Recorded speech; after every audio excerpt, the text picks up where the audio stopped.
So today we're going to be talking about specifically teaching history. So when we consider teaching social studies in elementary, we're going to look specifically at history.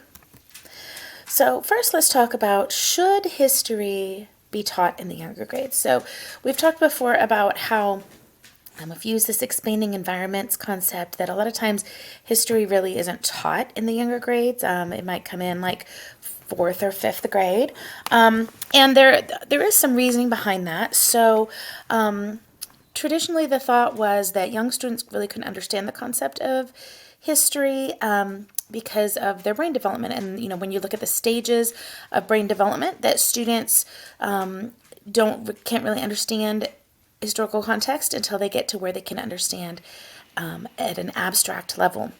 But that really doesn't happen until really middle school. And so more recent research has shown that yes, that actually younger kids can grasp the concept of history. However, the younger kids can't necessarily grasp dates. And so, it's not going to do a lot of good to teach dates of things, memorizing dates and events.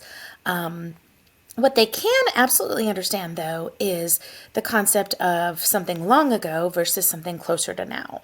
So, when you're teaching those younger grades, like K through 3, you may want to just focus more on, what was life like in the past versus now? People a long time ago, what were their homes like? How are they different from now? A long time ago, how did people cook versus how they do it now? What was transportation like a long time ago versus now? And that's an easier concept for younger kids to understand. But they absolutely can understand the concept of the past and that the past is different from now. So I want to give you some resources and ideas for teaching history to younger children, to elementary age children, because we know that, the traditional, like, read the textbook, take some notes, and then answer the questions at the end of the chapter. That's not super successful with with anyone really, but particularly with elementary kids. So there's a lot of other ways that we can go about it to make history more engaging and exciting, and to help them retain the information better. So we're going to talk about 4 of those during this lecture today. So the first one is primary sources. It's really important for you to understand the difference between primary and secondary sources. So let's talk about this for just a minute. A primary source is something that's actually from the time period, like a first-hand account. It's original evidence. Okay? Versus a secondary source is written later on by someone that wasn't there about the historic event. So the examples of things like, or that would be primary sources, are things like letters, diaries, photographs or paintings from the time period, government records like census data, receipts, someone's autobiography. It could even be objects like artifacts. Historians that study ancient societies use artifacts. Secondary sources would be things like a textbook or a biography about someone, or a documentary or an encyclopedia, something like that.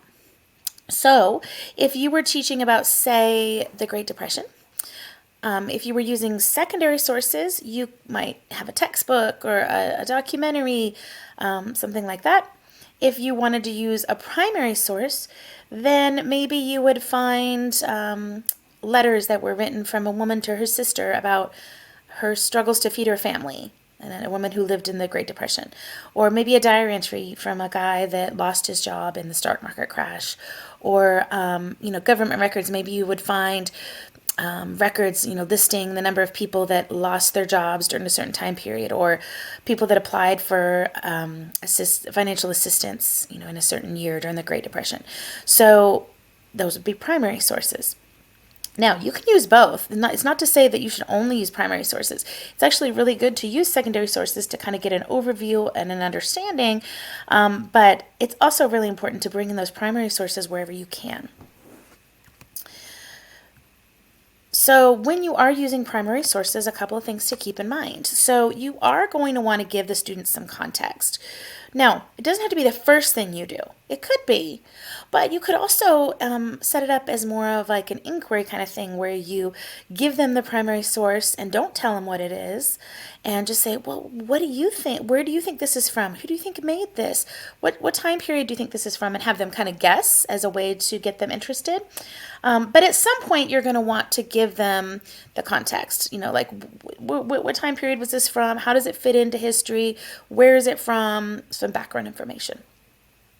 Something that you may not think about with the primary source is just, logistically, like making sure everyone can see it. So, you may be projecting it on the board or something, but if it's something where you're asking students to look for details, you may want to make it so that everyone can see it themselves. So maybe it's digitally and they can look at it on their Chromebook, or maybe they're going to get into small groups and look at different copies of it together. When you first start looking at the primary source, it's best to start with open-ended questions and have them, say, what do you notice? What surprises you about this? Describe this.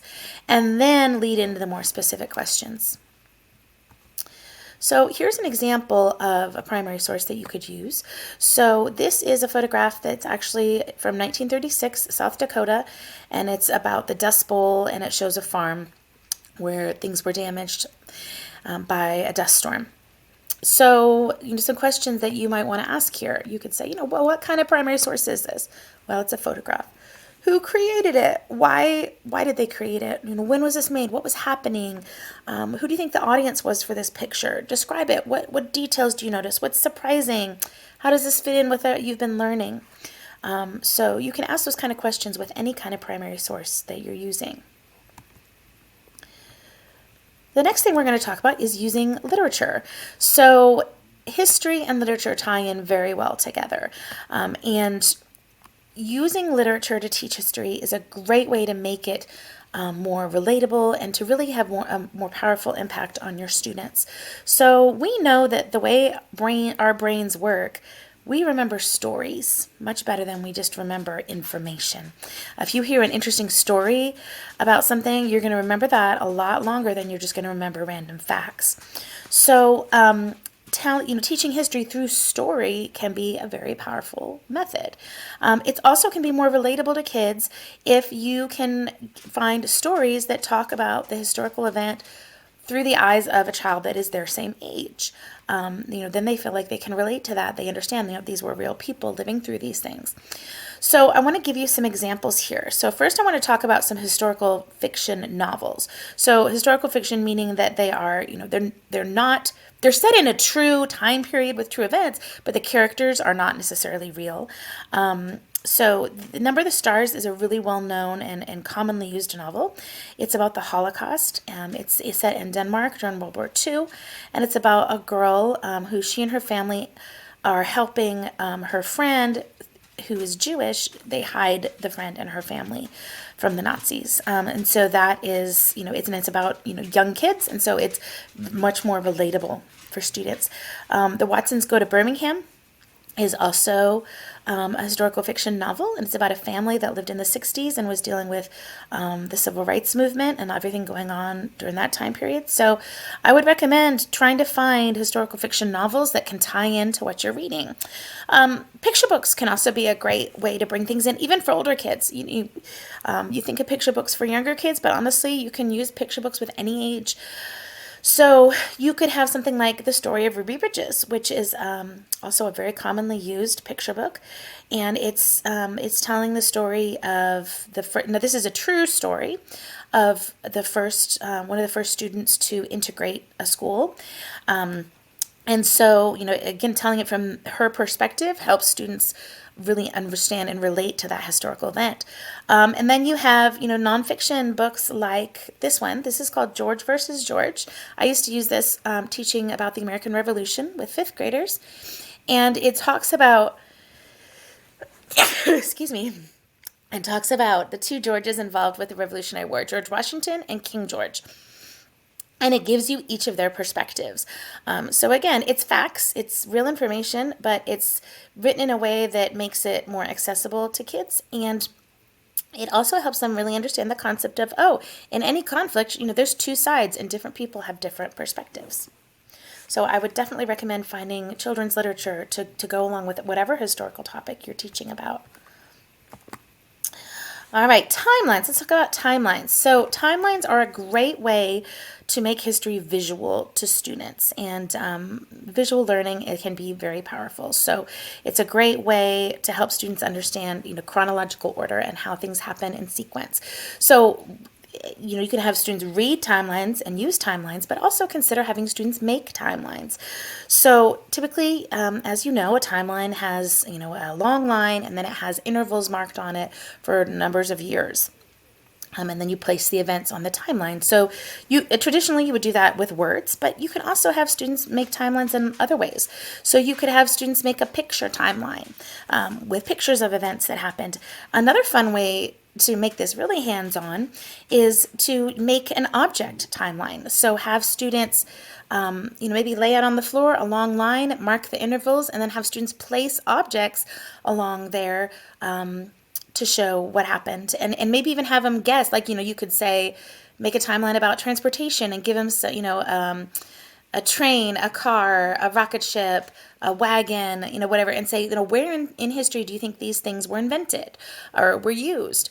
Lots of good ways that you can make a timeline hands-on, but it makes learning very visual for students.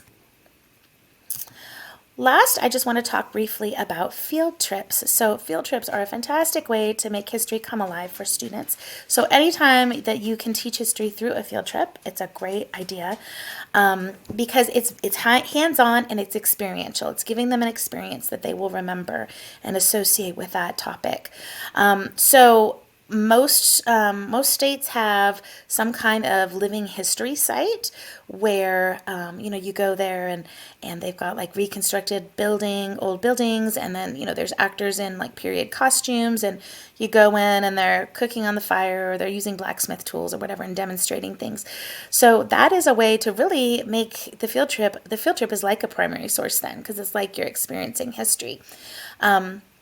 That is a great thing to do if you have that available to your students. But other kinds of field trips are great too, like going to a museum, a monument, something like that. A couple things I would recommend if you're planning a history field trip with your students. I would do some pre-teaching. So before you go, I would give them, do some lessons and help them understand, read some books, help them understand the context of the time period, know some vocabulary, know some events, so that when they get there, they have a context for what they're learning. And also, it's smart to give them some kind of task while they're on the field trip. So some kind of study guide they have to fill out, some kind of scavenger hunt with things they have to find. Not too much. You don't want to make it so that they can't enjoy the moment and be present and experience it. But you also need to give them some guidance on what they're looking for and what you want them to get out of it while they're there. And of course nowadays, because we have virtual field trips that you can take as well, which are great. I still think the in-person field trips are something that the kids remember, and that really makes an impact. But there's a lot of places you cannot physically take your class to, but you could do a virtual field trip. So definitely look for those things whenever you are planning on how to teach history to elementary students.